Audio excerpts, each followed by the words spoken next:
আচ্ছা আচ্ছা, বলছি তোমাদের একটা কথা বলবো। আমি না খুব সমস্যায় পড়ে গেছি। ওই আমি রাস্তাতে আসছিলাম, আমার পিছনে না মানি ব্যাগ ছিল, তো আমার মানি ব্যাগটা পড়ে গেছে। এবার আমি বাড়ি যাব, আমার কাছে না 1 টাকাও নেই।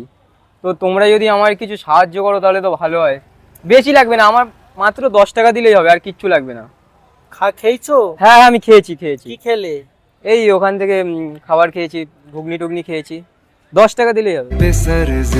এই এটা নিয়ে বাড়ি যাও, এত যাও। টাকা লাগবে না, এত টাকা লাগবে না। এখানে 300 টাকা আছে, আমার 10 টাকা দিলেই হবে, এত টাকা লাগবে না। নাও, খাবে যাবে, তুমি বলছো অত দূর যাবে, মানি ব্যাগ পড়ে গেছে। না না, 300 টাকা লাগবে না, 10 টাকা দিলেই হবে। আমরাও তো কালেকশন করলাম। আচ্ছা। কি করে মানি ব্যাগ হারালো? ওখান থেকে আসছিলাম, পিছন থেকে কি করে হারিয়ে গেছে আমি নিজেও বুঝতে পারছি না, যে কি করে হারিয়ে গেছে আমি বুঝতেই পারছি আচ্ছা, না। ভালো থেকো, সুখে থাকো, আমি তো হ্যাঁ। দিচ্ছি না।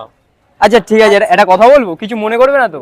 আরে একটা ভিডিও হচ্ছে, একটা প্র্যাঙ্ক করছিল। ও, একটু হাই করে দাও। দিলাম না। একটু হাই করে দাও। আচ্ছা, হাই গাইস।